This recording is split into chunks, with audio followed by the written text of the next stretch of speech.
लगा दे जो पानी में आग, जबानी उसी को कहते हैं। और जो हर गम को मिटा दे चुटकी भर में, विद्यार्थी उसी को कहते हैं, विद्यार्थी उसी को कहते हैं। वेलकम फ्रेंड्स, मैं ज्योतिष आप सभी का हार्दिक हार्दिक अभिनंदन करता हूं SR 91 के यूट्यूब चैनल पर। मेरे प्यारे साथियों, पिछले क्लास में आप पाचन तंत्र के बारे में सीख रहे थे। इस क्लास में आपको मिलेगा सीखने के लिए प्रकाश संश्लेषण क्या है, प्रकाश संश्लेषण से आप क्या समझते हैं, या फिर प्रकाश संश्लेषण का रासायनिक सूत्र लिखें। हाँ, यह प्रश्न आपको 2 नंबर्स का एग्जाम हॉल में पूछा जाता है। क्लियर है प्यारे साथियों? लेकिन हाँ, इसमें आपको जो हम बतलाएंगे कुछ ऑब्जेक्टिव का भी अध्ययन करा देंगे, जो कि ऑब्जेक्टिव आपको एग्जाम हॉल में मिलेगा देखने के लिए। फिक्स है कि 2 ऑब्जेक्टिव मिलेगा ही मिलेगा। टोटल चीज का ज्ञान आपको देंगे, वह भी डिटेल से देंगे, ना कि आधा अधूरा देंगे। ऐसा ज्ञान देंगे कि आप 1-2 बार देखिएगा, आपका लर्न हो जाए। कॉम्पिटिटिव एग्जाम की जब तैयारी कीजिएगा तो उसमें भी आपको जो है कि यह बहुत मदद देगा। ठीक है प्यारे साथियों, तो मेरे साथ शुरू से अंत तक बने रहे, सी फ्रॉम बिगिनिंग टू एंड बोले।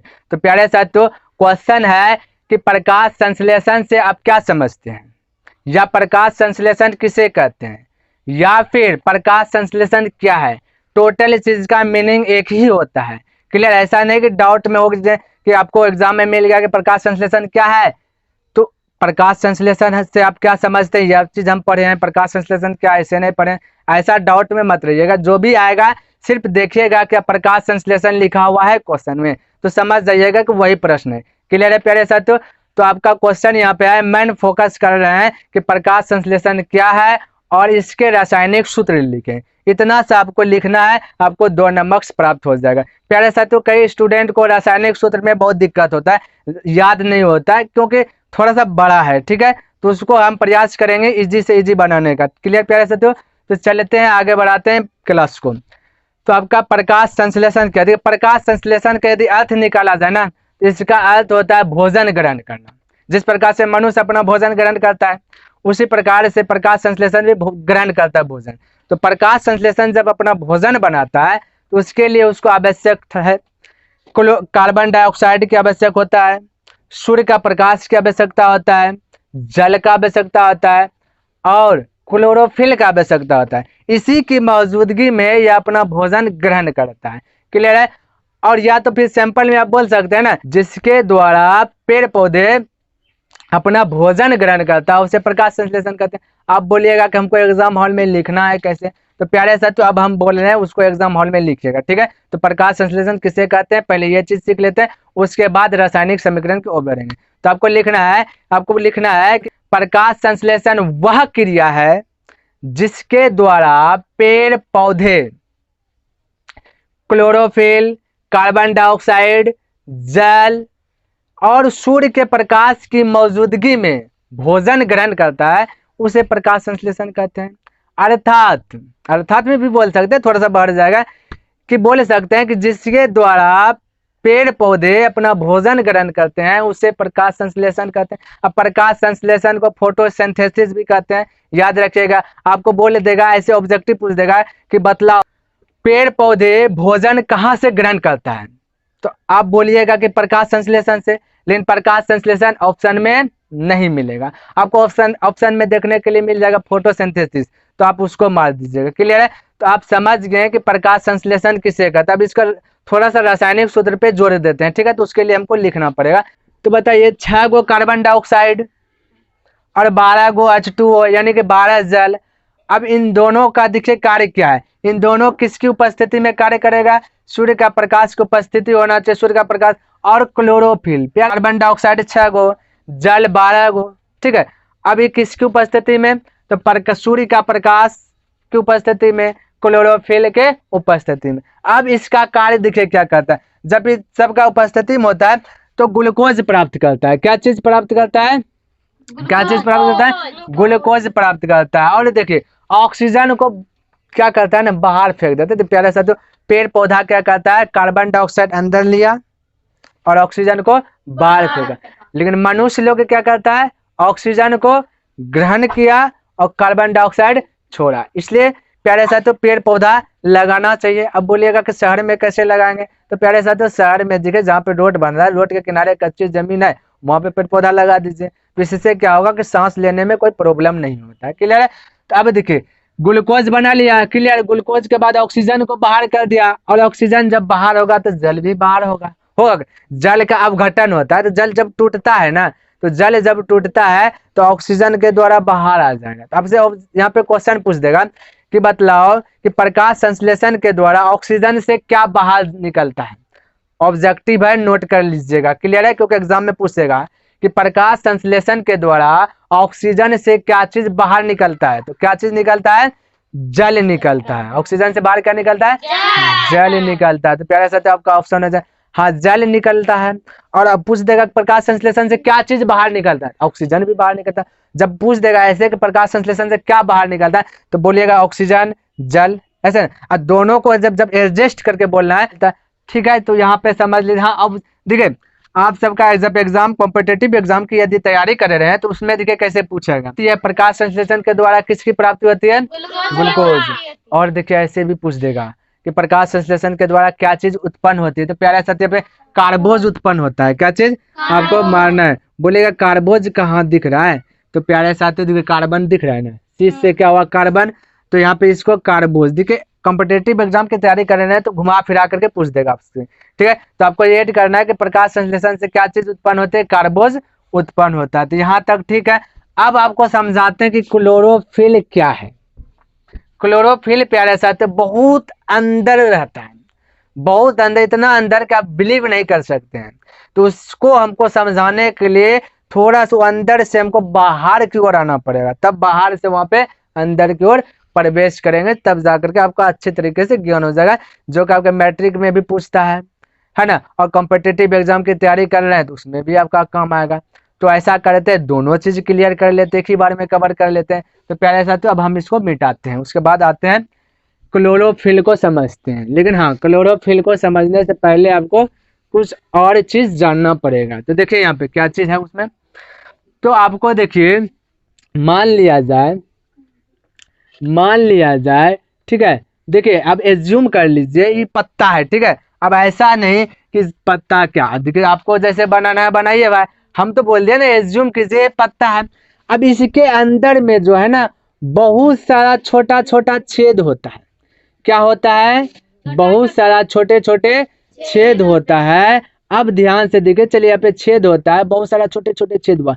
पत्तियों के अंदर छोटे छोटे छेद पाए जाते हैं, उस छेद को स्टोमाटा कहते हैं, उस छेद को रंध्र भी कहते हैं। देखिए इस जो छेद है, इस छिद्र को जो है हम कहते हैं रंध्र। रंध्र को इंग्लिश में स्टोमाटा बोलते हैं, क्लियर। रंध्र को इंग्लिश में स्टोमाटा बोलते हैं। तो बड़े छोटे छेद होते हैं उसे क्या कहते हैं? अब प्यारे साथियों देखिए यहाँ पे ध्यान से, अभी थोड़ा जस्ट पहले आप सीखे कि रासायनिक सूत्र, प्रकाश संश्लेषण का रासायनिक सूत्र सीख लिए। तो उनमें से जो है ना कि जल बाहर जा रहा था, ऑक्सीजन भी बाहर निकल रहा था। तो प्यारे साथियों ऑक्सीजन जल जो बाहर जा रहा था, तो किसके कारण? कुछ ना कुछ छेद पत्ती हम ना होगा। तो वही जो पत्ती में छेद है ना, इसी के कारण। तो पत्ती में जो छेद तो आपको दिख रहा है। अब बोलेगा हम कैसे देखेंगे इस छेद को? तो माइक्रोस्कोप का यूज कीजिए, कई हजार गुना आप माइक्रोस्कोप को एज्यूम कीजिएगा, उसके बाद यह छेद आपका बड़ा रूप ले लेगा, आप उसको देख सकते हैं। अभी कहिएगा कभी देखेंगे तो नहीं दिखेगा, नहीं दिख रहा है। अब बोलेगा हाँ सर कई कई पत्ते में दिखता है। तो प्यारे साथ वाई स्टोमाटा नहीं होता है, क्लियर है। वाई स्टोमाटा आपका नहीं होता है, क्लियर। तो छेद को देखने के लिए माइक्रोस्कोप का आपका प्रयोग करना पड़ेगा। तो यहाँ पे देखिए छेद होगा, इसी छेद से ऑक्सीजन बाहर जाता है, कार्बन डाइऑक्साइड अंदर आता है। या ऑक्सीजन बाहर और कार्बन डाइऑक्साइड अंदर दिन में होता है, ठीक है। आपसे पूछ देगा प्रकाश संश्लेषण की क्रिया कब होता है? तो दिन में होता है। कब होता है? दिन में होता है, रात में नहीं प्यारे साथियों। रात में क्या होता है ना कि रात में क्या होता है, ऑप्शन है, ऑब्जेक्टिव है, इसको ऐड कीजिए। रात में क्या होता है कि पेड़ पौधा भी कार्बन डाइऑक्साइड, जैसे कि हम मनुष्य लोग ऑक्सीजन ग्रहण किया, कार्बन डाइऑक्साइड छोड़ा, अब पेड़ पौधा भी क्या करता है कि कार्बन डाइऑक्साइड रात में छोड़ता है, ठीक है। और कई इंसान लोग क्या होता है ना कि गर्मी के मौसम में जो कि अनजान रहता है, वह पेड़ के पास ही सोता है कि हवा आएगा, लेकिन उसे पता नहीं कि पेड़ के पास सो तो रहे हैं, हवा तो आ रहा है, लेकिन वो ऑक्सीजन नहीं प्राप्त कर रहा है, वह कार्बन डाइऑक्साइड ही आ रहा है। तो देखिए सांस लेने में तकलीफ आएगा। आप सब एज्यूम कीजिएगा कि रात में पेड़ पौधे के पास जब बैठिएगा या विश्राम कीजिएगा तो वहाँ पे सांस लेने में आपको तकलीफ आएगा, तो उससे क्या होगा कि मनुष्य को जो है कि प्रॉब्लम हो जाए, कुछ ना कुछ खराबी आ जाएगा। इसलिए रात में मनुष्य को पेड़ पौधे के पास नहीं सोना चाहिए। अब बोलेगा हम लोग कहाँ सोता है, प्यारे साथियों देहात लोग जाइएगा, खांटी देहात जाइएगा, वहाँ पे अक्सर पेड़ पौधे के पास सोता है। अब शहर में है तो उसको, शहर में पेड़ पौधा है ही नहीं तो वो सोएगा कहाँ से, क्लियर है। तो यहाँ पे आइए, तो रंध्र के द्वारा देखिए, अब देखिए यहाँ पे ऑब्जेक्टिव क्या बन रहा है, ऑब्जेक्टिव बन रहा है कि बताइए रंध्र के द्वारा क्या चीज बाहर निकलता है, तो बोलेगा जल और ऑक्सीजन। जल और ऑक्सीजन जो मिल के निकला ना, उसी को हम बाष्पोत्सर्जन भी कहते हैं। क्या कहते हैं? बाष्पोत्सर्जन। बोलेगा रंध्र के द्वारा क्या चीज बाहर निकलता है? बाष्पोत्सर्जन। एक क्वेश्चन ऐसे पूछ सकता है, एक पूछेगा कि बाष्पोत्सर्जन किसमें प्राप्त होता है, किससे प्राप्त होता है, तो स्टोमाटा से ना, स्टोमाटा से, यानी कि रंध्र के द्वारा है ना बाहर निकलता है। तो बाष्पोत्सर्जन किससे प्राप्त होता है? स्टोमाटा। बाष्पोत्सर्जन का मतलब अब बाष्प के द्वारा उड़ना। अब सांस जब बाहर गया तो उसमें बाष्प भी जाएगा, यानी कि जल भी जाएगा, तो जल और ऑक्सीजन मिलकर के बाष्पोत्सर्जन कहला गया। इस प्रकार से आपका जो है कि रंध्र का कार्य हो गया। अब प्यारे साथियों यहाँ पे समझिए थोड़ा सा, किस पत्तम तो आप रंध्र सीख गए, स्टोमाटा सीख गए, अब और छोटा छोटा छोटा छोटा बिंदी जो है कि आपको जो है कि इर्द गिर्द, इसके रंध्र के इर्द गिर्द आपको देखने के लिए मिलेगा। कब मिलेगा? जब माइक्रोस्कोप का यूज कीजिएगा तब, क्लियर। तो इस जो इर्द गिर्द छोटा छोटा जो आपको दिख रहा है ना, इस ये धब्बा दिख रहा है प्यारे से, तो ये धब्बा है ना कि ये छिद्र है, ये छिद्र नहीं है आपका। छिद्र का कार्य करता है रंध्र। ये जो छोटा छोटा दिख रहा है आपका धब्बा है। क्या है? धब्बा है। इस धब्बे का भी नाम है, इस धब्बे का भी नाम है, जिसे हम कहते हैं क्लोरोप्लास्टर कहते हैं, क्लोरोप्लास्टर कहते हैं। इस धब्बे को क्या कहते हैं? क्लोरोप्लास्टर कहते हैं। अब देखिए, यदि माइक्रोस्कोप का प्रयोग कर कई हजार गुना इसे जूम कीजिएगा, उसके बाद ये धब्बा का आकार देखिए कैसा दिखता है, हम बना रहे हैं। इस प्रकार से इस धब्बा आपको जो है कि देखने के लिए मिलेगा। इसमें दो मेंबर्स मिलता जाता है, ठीक है, दो मेंबर्स रहता है। धब्बा जो मिलेगा इस प्रकार से रहेगा, यानी कि करने का मतलब है सिक्का की तरह रहेगा। किसका आकार होगा? सिक्के की तरह होगा, प्लेट की तरह होगा। इस प्लेट में जो है कि दो चीज पाया जाता है। देखिए हम बना रहे फिगर, दो चीज इस प्रकार से आपका जो है कि इस प्लेट में पाया जाता है। देखिए प्यारे साथियों, आप कहिएगा कि क्लोरोफिल कहाँ बतला रहे हैं, आप क्या क्या चीज बतला रहे हैं, तो प्यारे साथियों क्लोरोफिल के ही अंदर घुस रहे हैं। आपको दिखाना चाहते हैं कि क्लोरोफिल देखिए कितना अंदर में घुसा हुआ है, ठीक है। उसको अभी घींच करके निकालेंगे वो अंदर से, ठीक है। तभी पहले इसको समझिए, उसके बाद क्लोरोफिल देखे कहाँ से निकलता है वो बतला रहे हैं, ठीक है। तो देखिए यह हो गया, दो चीज हो गया, यहाँ भी रहता है, दो चीज हो गया, ठीक है। अब देखिए दो हो गया, जूम कीजिएगा, बड़ा कीजिएगा, उसके अंदर जो है कि सिक्के के आकार के तरह प्लेट दिखेगा, ठीक है। वो जो प्लेट दिखेगा, प्लेट के अंदर दो गो चीज दिखेगा और कुछ लिक्विड के फॉर्म में दिखेगा। तो हम लिक्विड बना रहे हैं, ठीक है। ये आपका लिक्विड है, इसके इर्द गिर्द अंदर लिक्विड घूमता है। इसी लिक्विड को स्ट्रोमा कहते हैं, इसी लिक्विड को क्या कहते हैं? स्ट्रोमा कहते हैं।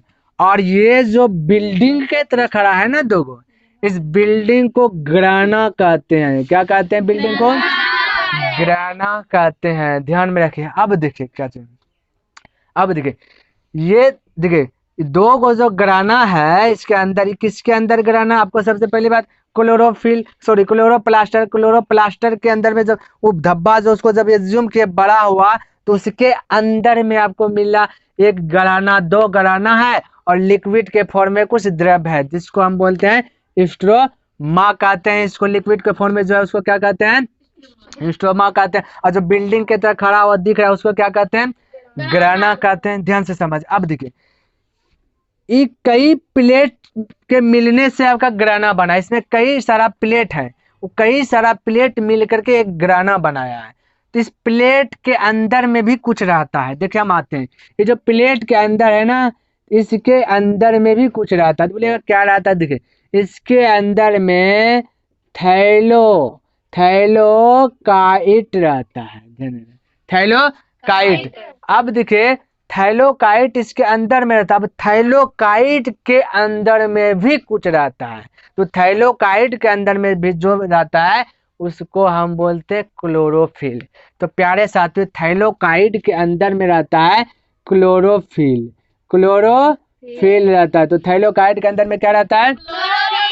क्लोरोफिल रहता है। यहाँ समझिए। अब देखिए, यहाँ देखिए, सबसे पहले क्या चीज का ज्ञान हुआ? रंध्र कहाँ पर? रंध्र किसको कहते हैं? तो बोलेंगे रंध्र पत्ती में जो कि छोटा छोटा छिद्र रहता है, बहुत सारा छिद्र, उस छिद्र को कहते हैं रंध्र। और छिद्र के आसपास इर्द गिर्द जो कि छोटा छोटा और धब्बा नहीं देखने के लिए मिलेगा, उसी धब्बे को क्या बोलते हैं? क्लोरोप्लास्टर। क्लियर? क्लोरोप्लास्टर को जब उस धब्बा को जूम किया गया है ना माइक्रोस्कोप से, तो उसके अंदर में भी कुछ पाया गया, दो चीज पाया गया, दो चीज, जिसका नाम है ग्राना, और लिक्विड के फॉर्म में कुछ पाया गया जिसका नाम है स्ट्रोमा। ये जो ग्राना बना, कई प्लेट मिलके ग्राना बना। अब उस प्लेट के अंदर में थाइलोकाइड आपका पाया जाता है। थाइलोकाइड के अंदर में क्लोरोफिल पाया जाता है। तो आपको देखिए इतना याद नहीं रखना है, ठीक है? तो आपको याद क्या रखना है? आपका एग्जाम में ज्यादातर पूछता क्या है कि क्लोरोफिल के अंदर में क्या चीज है? तो क्लोरोफिल के अंदर में मैग्नीशियम है। क्या चीज है? मैग्नीशियम, जिसको Mg से हम दिखाते हैं। क्लियर है? तो आपको ये चीज याद रखना कि क्लोरोफिल के अंदर क्या है? मैग्नीशियम। तो प्यारे साथ, तो आपको समझ में आ गया कि क्लोरोफिल कितना अंदर में, वो पत्ता में है। ठीक है? आपको किस में है? पत्ती जो बना है ना, इसी पत्ती के अंदर जो धब्बा धब्बा रहता है क्लोरोप्लास्टर, उसी के अंदर तो जब उसको बड़ा किया जाता है तो ग्राना हो जाता है। ग्राना के अंदर में थाइलोकाइड, थाइलोकाइड के अंदर में क्लोरोफिल, उस वहां क्लोरोफिल का स्थान, तो वहां छिप कर रहता है। आप किससे देखिए प्रश्न क्या बनेगा कि देखिए यहाँ पे क्लोरोफिल के अंदर क्या उपस्थित होते हैं? मैग्नीशियम। क्या उपस्थित होता है? मैग्नीशियम। और देखिए थोड़ा सा और समझने का प्रयास कीजिए, क्योंकि कॉम्पिटेटिव एग्जाम की तैयारी कर रहे हैं तो इसका ज्ञान रख लीजिए। हालांकि याद नहीं भी रखते, ये दो चीज याद रख लीजिएगा ना, आपका आ जाएगा। तो देखिए, आपसे यदि पूछ दिया जाए तो आप बता दीजिएगा। ये जो स्ट्रोमा स्ट्रोमा है ना, स्ट्रोमा जो है डार्क रिएक्शन देता है, डार्क रिएक्शन देता है, रिएक्शन। ठीक है? और स्ट्रोमा डार्क रिएक्शन देता है। ग्राना जो है ना, ग्राना आपका जो है हील रिएक्शन देता है, रिएक्शन। ठीक है? एक्शन, हील रिएक्शन देता है। ध्यान में रखें, कौन सा? हील। ग्राना कौन सा रिएक्शन देता है? Heel reaction. अब देखिए, आप समझिए, एक देखिए यहाँ पे हील रिएक्शन से एक बात याद आया कि जो प्रकाश संश्लेषण का सबसे पहले जो अध्ययन जो है ना, हील नामक वैज्ञानिक ने किया था। इसको भी याद कर लीजिएगा, नोट कर लीजिएगा। प्रकाश संश्लेषण का अध्ययन किसने किया था सबसे पहले? हील नामक वैज्ञानिक ने किया था, याद रख लीजिए। हालांकि डिस्प्ले पे हम लिख देते हैं। क्लियर? अब यहाँ पे समझ, आपसे क्वेश्चन पूछेगा कैसे? पूछेगा कि डार्क रिएक्शन और हील रिएक्शन किसमें पाया जाता है, ऐसे पूछेगा। तो प्यारे साथियों, डार्क रिएक्शन और हील रिएक्शन पत्तियों में पाया जाता है। अब देखिए और कैसे पूछेगा, वो ऐसे पूछेगा कि बताओ कि पत्तियां किसके कारण हरे होते हैं? तो पत्तियां क्लोरोफिल के कारण हरे होते हैं। तो आपसे क्या पूछेगा, पत्तियां किसके कारण हरे होते हैं? तो किसके कारण होता है? क्लोरोफिल के कारण क्या होता है? पत्ती हरा होता है। अब देखिए यहाँ पे समझ, अब वैज्ञानिक ने क्लोरोफिल को खोज लिया। अब वैज्ञानिक गया क्लोरोफिल के अंदर, किसके अंदर में क्या क्या चीज होता है। तो इसके अंदर में देखिए क्या क्या चीज मिला, क्लोरोफिल के अंदर क्या क्या चीज मिला। तो कहाँ लिख दें क्लोरोफिल के अंदर? चलिए यहाँ पे लिख रहे हैं क्लोरोफिल, है ना। क्लोरोफिल के अंदर जब गया, क्लोरोफिल के अंदर जब गया, तो उसको मिला देखने के लिए कार्बन 55 गो, कार्बन 55 मिला, और हाइड्रोजन 72 मिला। हाइड्रोजन क्या मिला? 72। यानी कि कार्बन मिला, हाइड्रोजन मिला, और प्यारे साथियों ऑक्सीजन मिला। क्या मिला?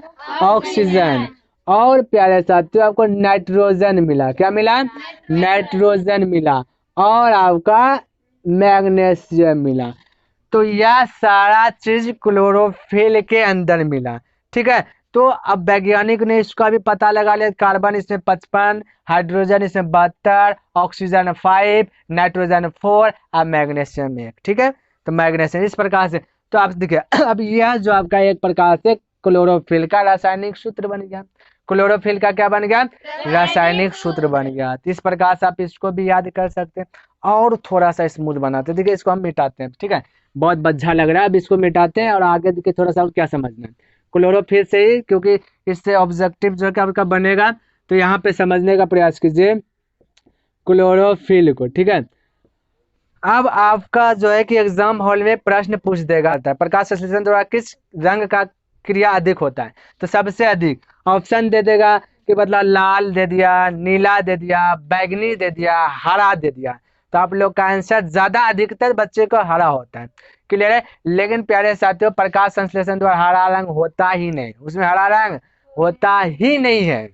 बोलेगा हरा रंग नहीं होता है तो हरा पत्ता कैसे होता है, तो प्यारे साथियों क्लोरोफिल के कारण हरे पत्ते होता है, ध्यान में रखें। तो यहाँ पे बोलेगा तब क्लोरोफिल में क्या होता है, तो प्यारे साथियों क्लोरोफिल में लाल रंग, ठीक है, नीला रंग और आपका बैंगनी रंग होता है, बैंगनी रंग। इसके अलावा कोई भी चीज आया ना तो उसको डिलीट कर दीजिएगा, क्योंकि होता है ना सबसे ज्यादा लाल रंग, ठीक है। प्रकाश संश्लेषण सबसे ज्यादा कौन सा रंग का ग्रहण करता है, लाल रंग से थोड़ा सा कम कौन सा, और सबसे कम किस रंग का ग्रहण करता है, बैगनी रंग, ठीक है। तो क्लोरो, अब आपका प्रकाश संश्लेषण द्वारा पूछ देगा या फिर क्लोरोफिल के द्वारा पूछ देगा, तो बात तो एक ही है। तो इस प्रकार से आपका पूछ सकता है ऑब्जेक्टिव। अब देखिए एक दो ऑब्जेक्टिव ऐसे भी बनता है, हम बतला रहे हैं, आपको एडजस्ट कर देना है। तो आपसे पूछेगा, कहा कि हरे पौधे कहलाते हैं, क्या कहलाते हैं हरे पौधे, तो प्यारे साथियों हरे पौधे उपभोक्ता एक प्रकार से कहला गया, उपयोग कर लिया ना, क्या चीज कर लिया हुआ, उपयोग कर लिया, इसलिए उसको उपभोक्ता भी कहते हैं हरे पौधे का। ऐसा प्रश्न बनेगा। और आपका प्रश्न बनेगा कि प्रकाश संश्लेषण द्वारा किसकी प्राप्ति होती है, तो आप सब बोलिएगा ग्लूकोज का। प्रकाश संश्लेषण के द्वारा किसकी प्राप्ति होती है, ग्लूकोज का होती है ना। और आपका प्रश्न आ गया कि पूछ निकलता है प्रकाश संश्लेषण के द्वारा ऑक्सीजन से क्या चीज बाहर निकलता है, जल निकलता है। अच्छा, प्रकाश संश्लेषण से बाहर क्या क्या निकलता है, ऐसे भी पूछ सकता है, तो बोलिएगा ऑक्सीजन और जल। जब ऑक्सीजन और जल निकल गया तो बाष्पोत्सर्जन वह कहला गया, क्या कहला गया, बाष्पोत्सर्जन कहला गया। तो आपसे पूछ देगा कि बताओ बाष्पोत्सर्जन किससे प्राप्त होता है, तो स्टोमाटा से प्राप्त होता है। अभी बतलाए थे फिगर ना, स्टोमाटा जिसको रंध्र बोलते हैं, क्योंकि उसी के अंदर छिद्र रहता है, उसी छिद्र से ऑक्सीजन और क्या निकलता है, जल बाहर जाता है, जिसको हम बाष्पोत्सर्जन कहते हैं। तो प्यारे साथी, इस प्रकार से जो कि आपका ऑब्जेक्टिव क्लियर हो गया। तो यदि पसंद आया है तो वीडियो को लाइक कर दे, शेयर कर दे, ज़्यादा से ज़्यादा शेयर करें पसंद आया तो। लेकिन हाँ, अपना बोर्ड आवाज दीजिए, नहीं पसंद आया तो डिसलाइक कर दीजिए, पसंद आया तो लाइक कर दीजिए, लेकिन बोर्ड देना ना भूलें, क्योंकि वह तो आपका अधिकार है। तो प्यारे साथियों नेक्स्ट दिन मिलते हैं, तब तक के लिए जय हिंद, जय भारत।